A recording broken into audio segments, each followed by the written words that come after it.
Ladies and gentlemen, please welcome the Chairman of the British National Party, Nick Griffin, MEP. Thank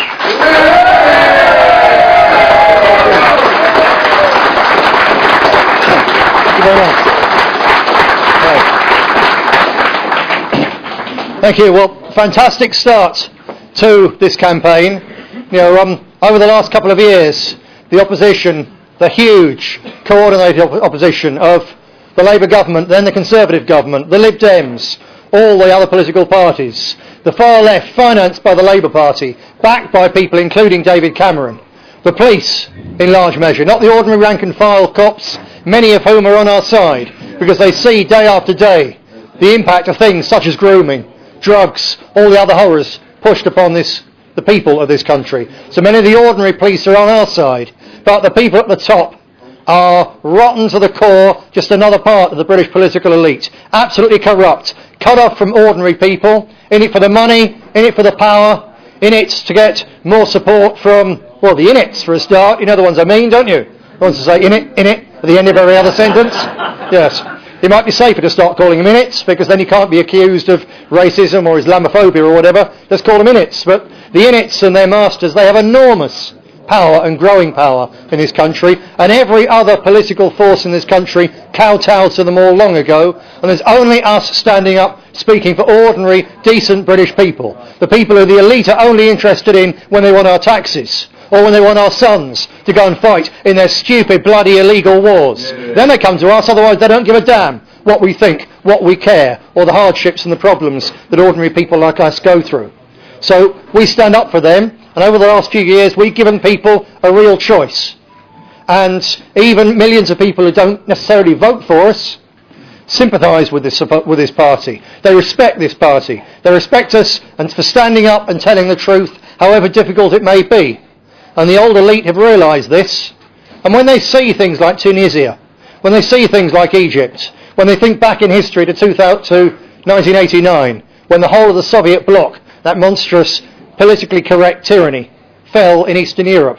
They see things like that and they genuinely are afraid for their future in this country, because they know that just as the East Germans and the Poles and the Russian people were cowed by communism for decades and people thought it would never change, all of a sudden it did change.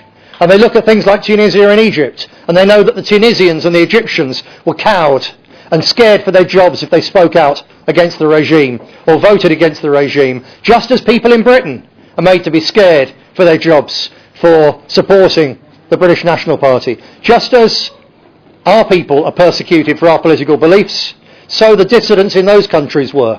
And our political elite know perfectly well that countries which appeared rock solid under their various dictatorships changed almost overnight, and the people who'd long been oppressed and abused and ignored and silenced in their media and thrown into prison suddenly become the people in charge instead. And they look at this country, they know it can happen here as well, because they know that millions and millions and millions of people out there are just desperate for change, desperate for hope, desperate finally for a government which will put the British people first, just do what a government is supposed to do, and they know that there's at least the possibility that they could wake up one day and find the same chain of events that brought down the Berlin Wall, the same chain of events that had brought down a rotten, corrupt, pro-American crook in Egypt, the same chain of events could bring down not just a few people like Eric Ilsley, but the whole political elite in this country. And we are the dissidents. We're the people that people know have been different.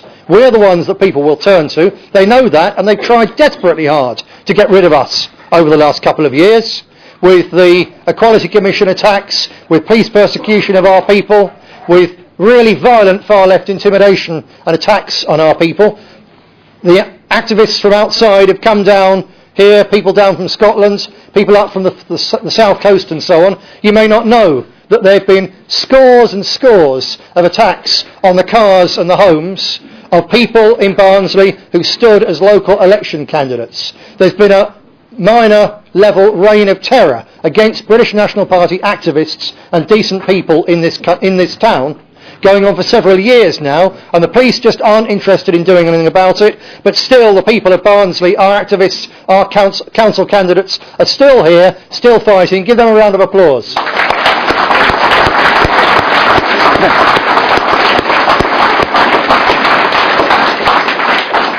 And after all that, we're still here, after all they've thrown at us. After all the attacks and the lies and the black propaganda and the filth thrown against me and my colleagues by, no doubt, assorted police plants, such as we've now seen exposed in the environmental movement, so-called, people like the copper organising the far left to attack us, we've had them in our ranks as well. And they've been unleashed over the last couple of years to try to drag us down, and they failed. And this day-to-day has shown it, because we've had the largest turnout of activists for the start of a parliamentary by-election the British National Party has ever had. We've had brilliant literature, we've had a brilliant campaign team out there, we're working on making it better as well with the things that Clive Jefferson was telling you about. We're not going to rest on our laurels, we're going to run a really good grassroots campaign, and we're going to run at least the experiments for a really sophisticated top-level campaign as well. We know where we're going, we know it can work because other people have been doing it, we've been looking at what they're doing, we're learning from the others, and we're going to be better than the others. But we couldn't do it without the grassroots rank and file, and as you've seen here, the grassroots rank and file, the activists and the officials of the British National Party, we're here, we're active, we're united, and we're going to go on and make some real progress together.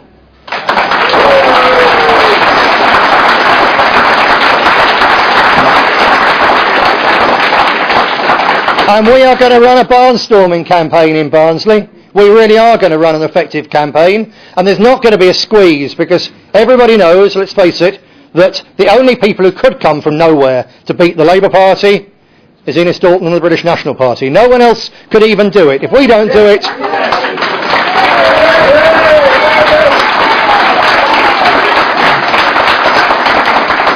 If we don't do it, the Tories won't do it, because this town, as you know, would not vote for the party of Margaret Thatcher, and it wouldn't vote for the party which is in power now, slashing and slashing and slashing all the decent services for ordinary people in this country, the people who paid in, while still not touching all the politically correct nonsense, the translation services, the various immigration handouts, the asylum fraud, not touching any of that. It's only the services which real people need, which real people are paid in for, that everybody should be able to take advantage of. That's what they're slashing. So the Tories are dead in the water here. The Lib Dems haven't got a hope in hell. They have no infrastructure. And what are the people of Barnsley going to think? Vote Lib Dem, get Tory.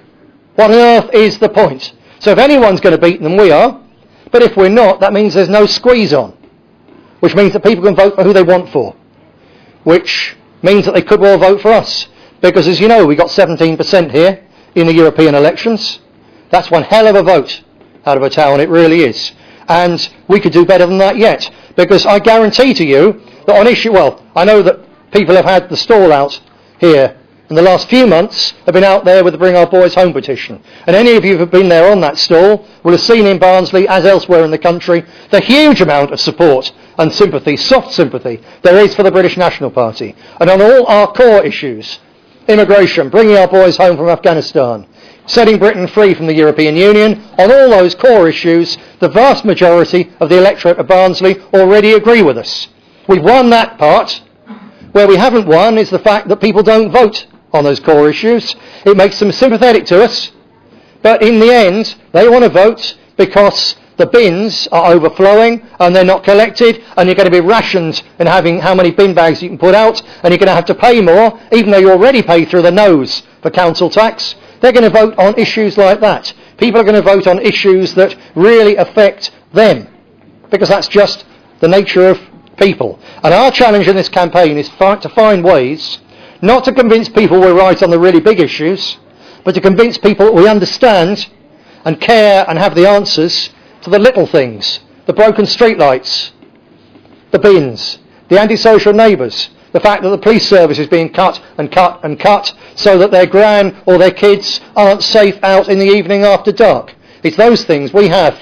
Our canvassers, our local campaign teams, have to get this information and feed it back to us. So we run a campaign whereby people aren't just agreeing with our ideals, they're also understanding that we can help them with their everyday lives. When we make that connection completely, we are going to win.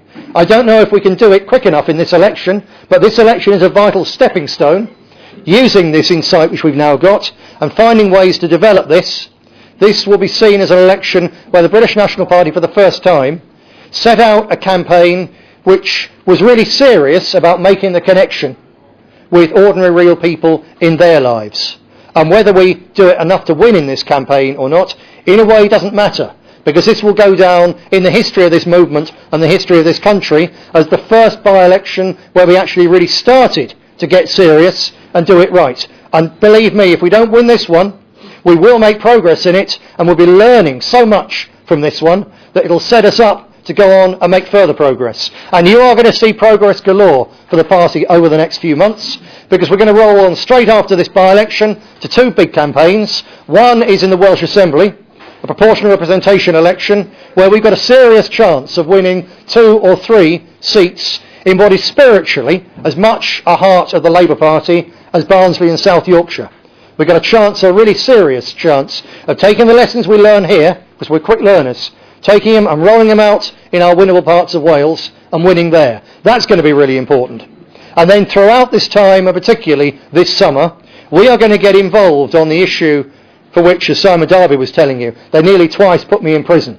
The issue on which lone pioneers like Marlene Guest have been working really hard, and that is what they call grooming, but what should be called by its real name, Muslim paedophile gang rape of little girls and boys.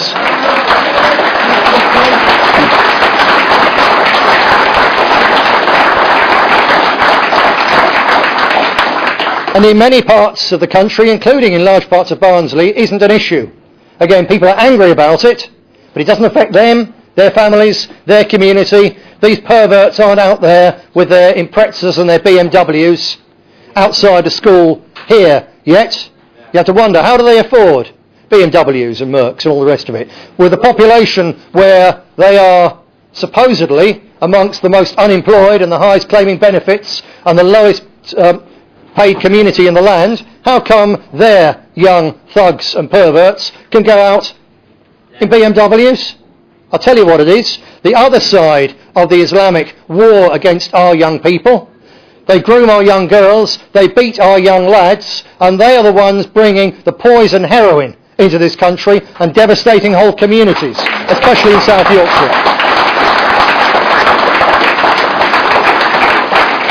Although, let's face it, they wouldn't be able to devastate whole communities in South Yorkshire. There wouldn't be entire pit villages or former pit villages in South Yorkshire where up to a third of the young lads are heroin addicts. They wouldn't be there, those problems, if they still had pits, if they still had jobs. And that's Maggie Thatcher and Tony Blair, because he could have changed things round. It's the Tories and the Labour Party are responsible for destroying the infrastructure, the communities and the hope that gave young lads something to live for and feel proud about. And that's why they're committing slow suicide using Muslim poison from Afghanistan. It's the Tories and the Labour Party to blame. It's the police chiefs who turn a blind eye, who haven't not prepared to stop it. It's the courts who, when they catch someone pushing heroin, pushing slow death to our youngsters, they give them 18 months. They should string the bastards up, as far as I'm concerned.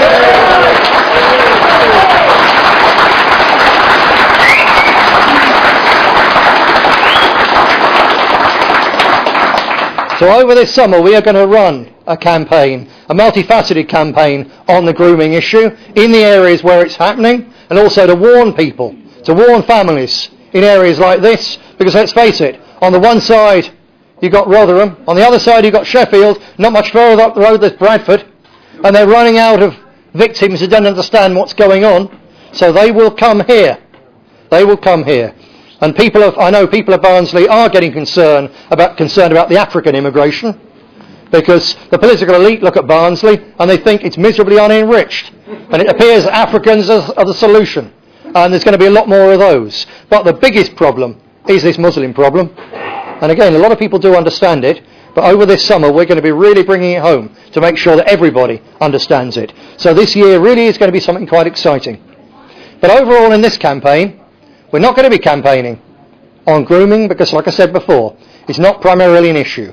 We're going to be trying to connect with local people, and everyone's going to be talking about the cuts, about this government's appalling swathe cuts through vast areas of our essential services, from the health service right through to the British military.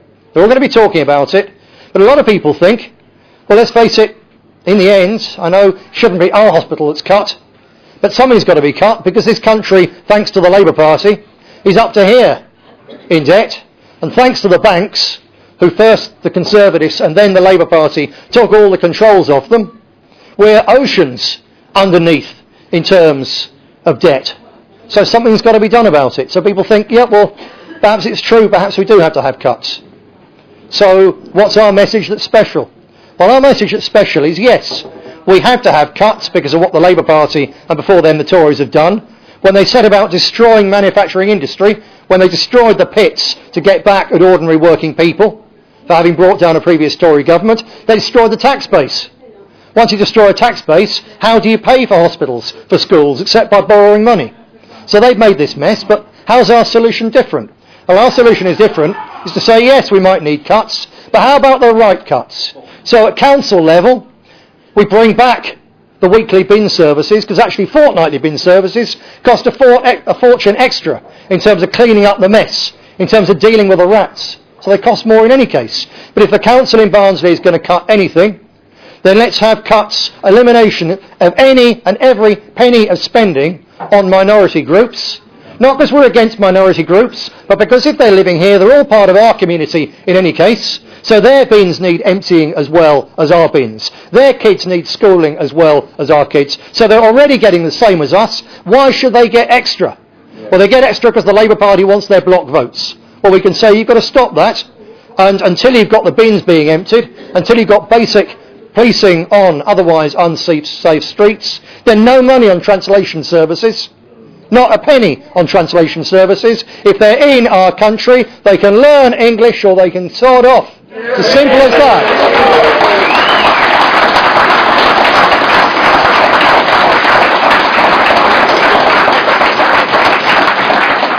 And then on a national point of view, yes, we've got to have cuts. We've got to have billions and billions of cuts to balance the budget. So, let's start talking about the cuts we really should have.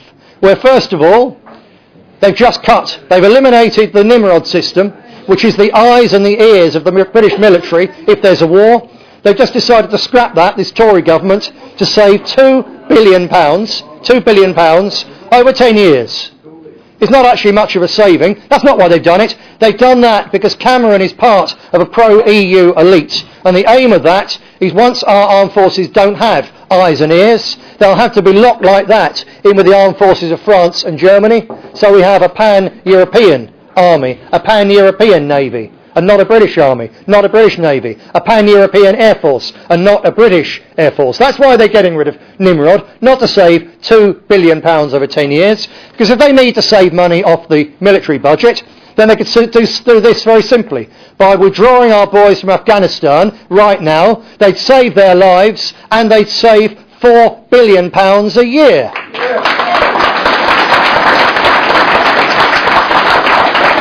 That'd be a good cut.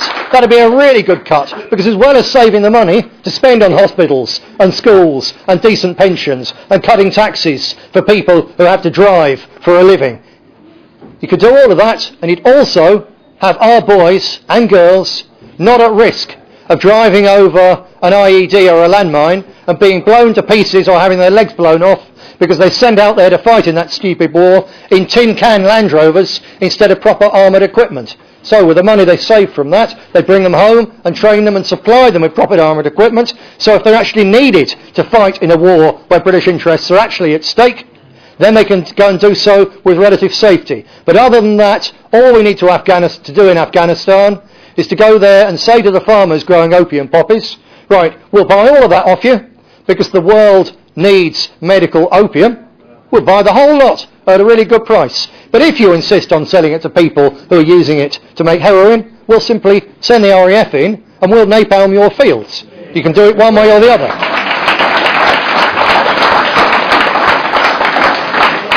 But although we and the public actually get very and righteously angry about the shocking waste of our lads' young lives in Afghanistan and that money, the money's only £4 billion a year. There's other cuts that we could make. It costs us the same, £4 billion a year, to be in the European Union and ruled by unelected bankers and bureaucrats. And we are ruled by them, not by MEPs. And that's £4 billion a year in direct. The best estimate of what the indirect costs of all their red tape. And Andrew and I see a tsunami of red tape and rules and regulations, which is drowning British business, big and small. The cost of that is estimated at £11 billion a year. In other words, to be ruled by foreigners costs us £15 billion a year. That's a lot of hospitals, it's a lot of teachers, it's a lot of policemen on the beat actually trying to catch criminals instead of persecuting motorists, because that's easy. It's a heck of a lot, so we could cut and we could still have more of those things. Foreign aid. India has a space programme. We give foreign aid to India. We don't have a space programme. Our military don't even have eyes and ears anymore. But foreign aid costs this country £12 billion every year. And the Tories and the Labour Party are equally proud of giving away borrowed money, that these lads, when they're taxpayers, right through the day when they retire, they'll still be working to pay off the interest on that foreign aid money that people like Blair and Brown and now Cameron and Clegg are happy to shovel to the ungrateful third world, when 35% of youngsters in Barnsley don't have a job, when there's thousands and thousands of kids in Barnsley, as a matter of fact, of all races, creeds and colours. The ones who are here, if their parents are paid in, they're entitled to decent standards as well.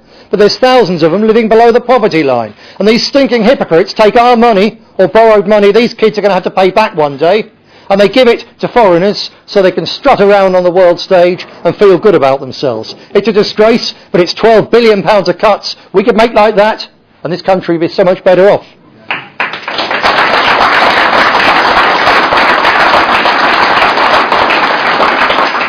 Or there again, you could look at the fact that every single hospital in the British Isles, including Barnsley District in general, every single hospital is forced to pay hundreds of thousands of pounds every year for emitting carbon.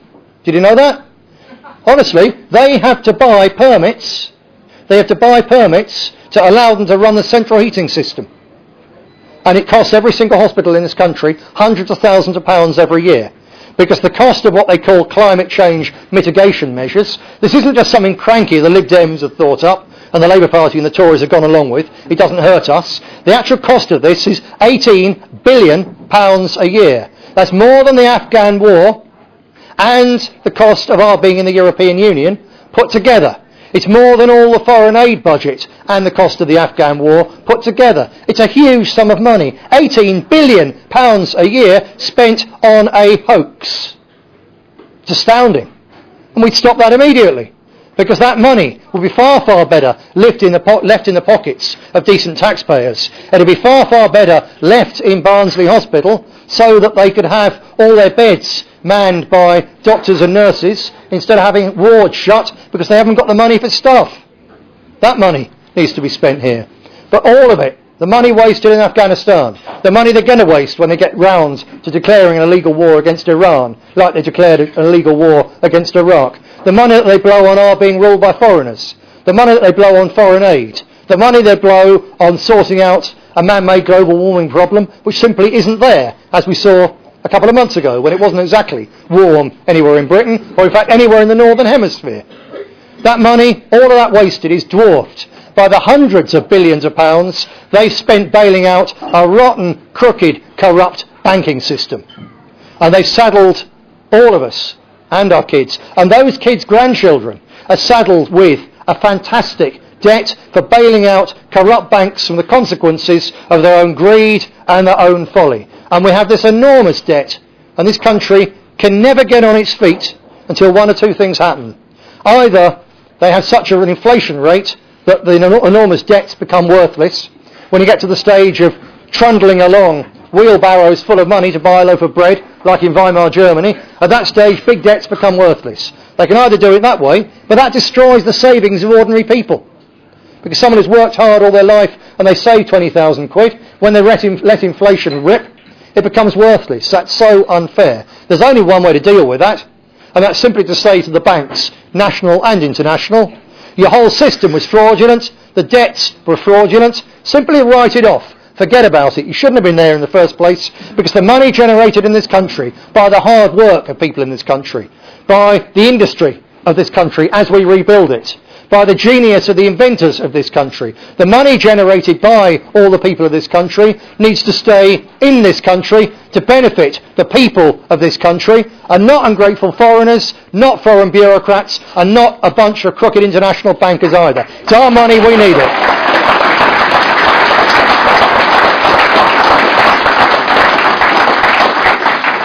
Which isn't the message we're going to be taking in detail to people in this election, because it's a bit too complex. It's not that complex, is it? Everyone in this room gets it, from the youngest to the oldest. It's just plain common sense. But mainly we're going to be talking about things like the bins here, about the real simple practical stuff. And I think perhaps the one other thing we might do is to point out to people that the political elite hate us so much. And the reason the Labour Party hate us so much is the fact that what I've just been saying about the banks and putting ordinary decent people first is what they used to say and believe before they sold out. And that's why they hate us, because in fact we're their conscience, we're their past, and we are the future of ordinary, decent, working and tax-paying people in this country. And they know it, and that's why they fear us. So watch that as it goes. But we'll be pointing out to those people that you know how all the political elite hate this party so much. If you want them to take Barnsley seriously, all you've got to do is vote British National Party and give them such a fright that they'll do what they've done everywhere where we've done well in past elections. They all of a sudden use a little bit of the money they'd otherwise blow on something utterly futile, and they throw it at the community which has started voting British National Party to try to bribe people back with their own money. Well, if we can get for the hard-working, or the people who would like to work in Barnsley, the youngsters but can't, if we can get for Barnsley, even just by getting a good vote, if we can suddenly get them to turn around and instead of ignoring Barnsley, and in fact the whole of South Yorkshire, suddenly think it's going to need an extra 100 million a year for the next 5 years, because otherwise they're all going to vote British National Party, then our work, our campaigning over the next couple of months will be well worthwhile, because every extra pound of revenue that we force them to keep in Barnsley or to give to Barnsley means that there's people in Barnsley, whether it's a young family, whether it's hard-working people, whether it's pensioners, people who've actually paid into the system, people who are part of our society, people who belong here, people who deserve something, we will get them at least some of their money back, and that's a very good start. So be out there with Enis, with Ian Sutton, come out, let's get out there and give them hell. Thank you very much. Thank you.